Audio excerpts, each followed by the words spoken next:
Well, hello there, and welcome to Lean In with Commissioner Henri E. Brooks. I'm your host. Today's a very special day for me. I have a special guest, my special guest, the Honorable Mayor Lee Harris, Honorable Mayor Shelby County. Welcome, Mayor Harris, and thank you so much for taking time out to be with me. Absolutely. Thanks for having me. I'm glad to be here. Well, listen, we've had a very busy week. We've all been kind of dealing with some issues. And one issue I really want to talk about at the very top is something you've been working on for quite a while, even before I came to the commission in 22, and that is the Ethics Commission. And I know that there's some confusion in the community about why we need an ethics commission, why we don't have an ethics commission. What is an ethics commission? So if you can kind of just give us some background and then tell us the necessity of having an ethics commission, particularly after Monday night, November 17th. Well, absolutely. So the Ethics Commission is where individuals, whether they're in the county government or elsewhere, go to file a complaint against practices that they view to be unethical. And those complaints will be considered in a collaborative fashion between our ethics officer and our ethics commission.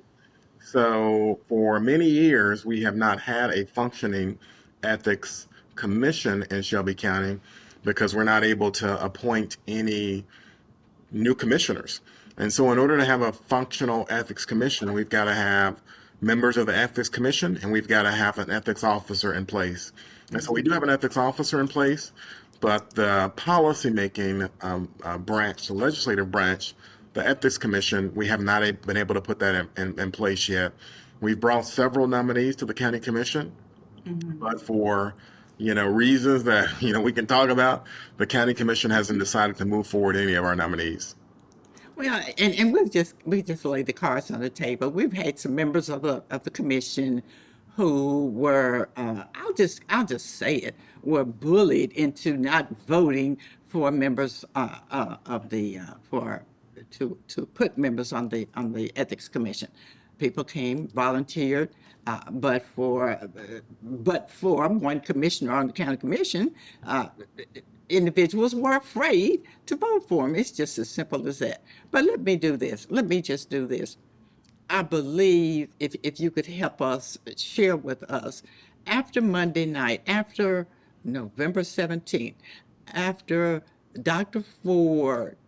Commissioner Edmund Ford's disrespect, uh, inhumane treatment um, uh, of the chair, the process, and just the total loss of civility and decorum by one individual. What does that say about our need for or our lack of an ethics commission? You're absolutely right that a lot of where we are in terms of our ability to be civil to one another and to conduct the business of the county, the reason why we're in the mud right now in a lot of ways, We're there. yes, because of the conduct of one person. And that one individual has been able to operate routinely at commission meeting after commission meeting, operate as a bully and bully many of his colleagues into, submission. And so there is so much fear on that county commission right now of confronting the bully and speaking up when he misbehaves. And because that's not happening, his behavior has gotten worse and worse and worse. And as you say, there's now what happened this week was he really went after one of the commissioners and in a way that is completely beneath the dignity Absolutely. of the office and in a way that I don't think any of us have ever seen. And so this is not the first I time. It haven't. certainly won't be the last time. And we've got to have a way to model decency to the and so that's not happening right now. And so I believe the commission has to review its rules. I believe that we have to have an ethics commission that's in order. and we have to sit down and talk to the security personnel that are at those Absolutely. commission meetings, because security personnel have to be responsive to the commissioners, particularly the chair, have to be responsive to the Hmm. chair, Hmm. other folks of authority when those commission meetings get completely out of hand, like Right, it did on right. Monday. Absolutely. So, at this point, I want the public to understand this is a dire situation. Yes, Instead of us talking about the public's business, instead of us being able to do our job, there was public policy matters before us that we needed to take care of.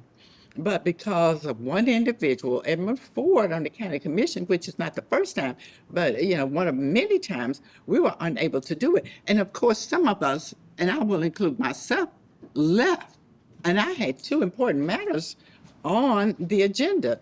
But because of worried about my health, not being stressed, and not knowing yeah, exactly what direction Ford would go in next. I just took liberty of the room. you're But right. we can't do that. We can't do that. We've Mhm. got to conduct the public's business. So I'm going to ask you if you are going to appoint some individuals for to the ethics commission and have some conversations with commissioners who are intimidated by Edmund Ford, so that we can help them to understand. In order to stop this behavior, put an end to this behavior, we need to put the commission in place first. I absolutely agree. I appreciate your work over the years to try to get these nominees in front of Thank the you. commission, but I just don't know that it's going to happen because they are so intimidated by one individual commissioner, and he just abuses them and name calls them at his Yes, he discretion does. and treats He them did that so to me. poorly. He treats them so poorly, and they will not speak up, and they accept it as, as if it is acceptable conduct, but it's not acceptable conduct. And he also does the same sort of thing to staff. He has Hmm. Hmm. brought staff members to tears. He has certainly called staff members to think about seeking other employment and to depart from Shelby Hmm. County Hmm. government. He is just really the epitome of a bully. And the only way to do something about a bully is to stand up to him or Absolutely. her. And I've, talked to the chair, maybe not, I don't know about this chair currently, but I've certainly talked to chairs in the past Hmm. about the Hmm. conduct and trying to rein it in. But I Right. mean, as you say, they're just really, really intimidated. And so when the occasion comes to stand up, they try to distract and talk about other Hmm. issues and make it about the mayor's office and so Right. forth. The mayor's office treats everybody with respect, including the staff. Hmm. And yours truly, I don't want to be associated with this level of misconduct. And it Neither is do I. completely out of order to suggest Beyond the that we pale. have anything to do, that I have anything to do with this individual commissioner. I have nothing Hmm. to do with this individual's conduct, and it stands on its own. Only the commissioner is accountable for his behavior, Absolutely. and we need to Hmm. address his behavior and not distract and not be scared and not act like it's about around other issues. So, I'll have some one-on-ones with commissioners and see if I Okay. can encourage them to have the That's courage to it. speak up and to do something. They're elected officials and they Hmm. represent tens of thousands of individuals, and people are looking to them to be able to, when they see something, they got to say something and they can't be scared. And we've seen that on social media. I mean, everybody's talking about it. Otis Sanford did a show today, Bev Johnson show talking about Hmm, it, led the show off with just that. But what hmm, we've got to do also, Mayor, and I'm not going to talk long about this because I got more important things to talk about. We've got to stop excusing his behavior because, he's on his way possibly to jail. That's no yes, excuse for you to be, uncivilized. But we've got to step up to the plate and do our job. And if there's a barrier in the way of us doing our job, we need to move that barrier. We just need to, well, I won't say put our big girls paying some, but that's what we've got to do.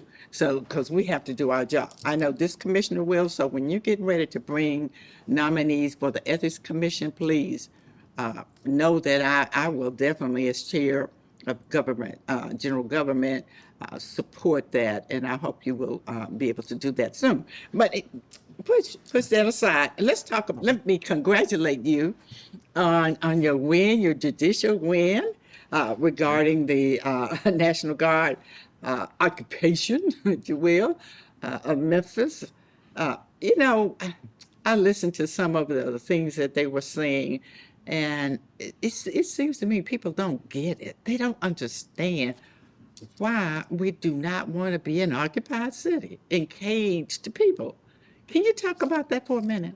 Yeah, absolutely. So the idea is wherever you are in Memphis and Shelby County, you don't want to come outside your house and see an individual in army fatigues and semi-automatic weapon Right. and perhaps an armored vehicle outside your Yes. house.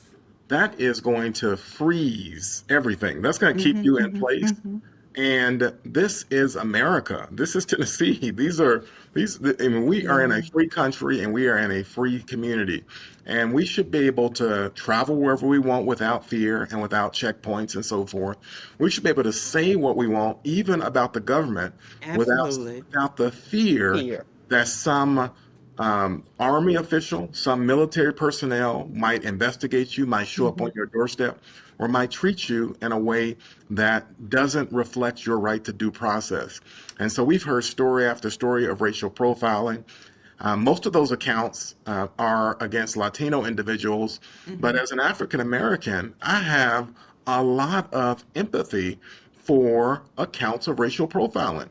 That just because it's Latinos now doesn't mean it's not going to be other persons of color tomorrow. And so we've got to remember that our first order of business is to preserve what makes America great. And that is freedom, freedom to go where we want and to say whatever we want and not be fearful and anxious Right. about the government. At the same time, that case, and I want to thank you for joining with the other plaintiffs. I think there's 7 of us, and you're one of the 7, so we appreciate you. Uh, but that case is also about just enforcing the Constitution. The Right. Constitution on the U.S. Constitution does not permit racial profiling, and the Tennessee Constitution does not permit any official in Tennessee to just send out National Guard and military wherever he or she wants to invade any community. That power does not exist. And so I hear people talk about law and order, but in order to have law and order, you've got to follow the law first. You've got to have the law Right. first. Right. You can't just intimidate people and scare them into not leaving their home in order to get whatever it is you're trying to get. Just take over a city. That Yes. that is pretty much what it amounts to because it's illegal, and we didn't ask you to come. You didn't ask us if you could come. You just came in and occupied our city. But getting to getting past that and getting to the challenge or the appeal of the defendants, Bill Lee and his little fellows, they're challenging our standing. That's one of the. Can you talk about that for a minute? I'm not understanding. How could they? I mean, what's the basis of challenging a county commissioner's standing or a city council person's standing? Well, standing is a very technical legal topic, but it's the idea that in order to bring a legal action, the person that's the plaintiff has to have a specific kind of harm that applies to that individual, and the courts have to be in a position to address that harm. Well, we know in this case, the court is in a position to address the problem. The court is in a position to say no and to stop this illegal deployment. In terms of our harm, well, you and I have millions and millions of dollars of harm because the Absolutely. county is not in a position to pay the costs of this Uh-huh. deployment. And we don't know where the money is going to come from. And so this is not going to end well from a county perspective if you just talk about the costs that will have to be expended to support this operation, among many other harms. And so there are millions of dollars at stake that we do not have a source to pay for the deployment of the National Guard. And so it's illegal as county officials and as residents. We have been harmed. And as you say, the law provides that we should be asked, that the county Right. commission or the city council passes a resolution in order to make a request for this kind of action, or the General Assembly. None of that has happened in this case. And we just have one official that has decided, without any consultation with any of the relevant actors, to just send the military to a community. That is not how this country works. And everybody should feel in their heart of hearts that they should feel there's something wrong with that. That, yeah, Absolutely. that's just not normal. That's not normal. And we don't want that to be normal for our kids and our grandkids that'll come to inherit this country. And I'm glad you mentioned our children because that's so important to me that our children not walk out of their door in the mornings and the first thing they see on their way to school is a fully militarized individual with a long gun or some kind of a vehicle going down the street. I mean, it reminds it's the wrong message that you send to children, and they can't unlearn it, they can't Nope. unsee it, and Yeah. it will be trauma for generations, and they'll pass that on. And I'm so glad that you did uh, file this lawsuit. I'm glad we are where we are now. And what causes me some concern and some pause now is where's the money coming from? And how are we going to get our money back? I have no idea how we're going to be able to afford the costs associated with this illegal action, this illegal occupation.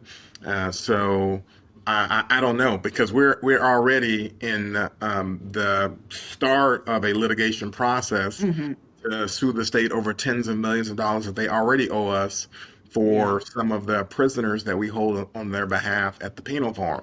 And so Okay. this only stacks on top of that economic harm that we've suffered. And so I don't know, but I agree with you that this is going to be a permanent stain on our community.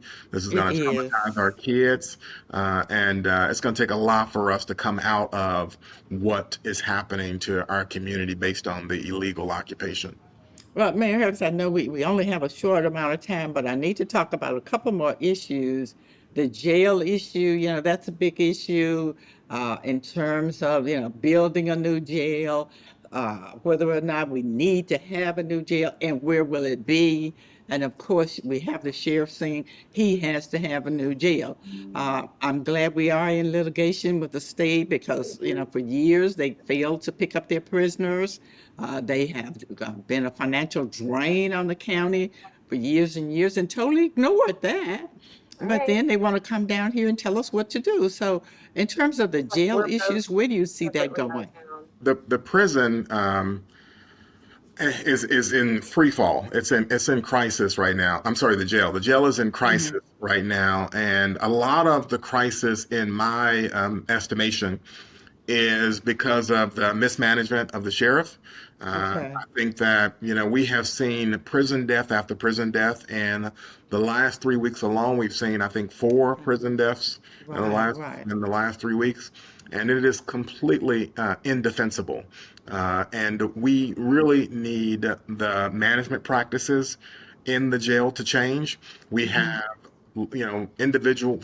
I've just countless reports of poor treatment of individuals, and it is quite possible that poor treatment led to substantial harm to those individuals, Okay. and so forth.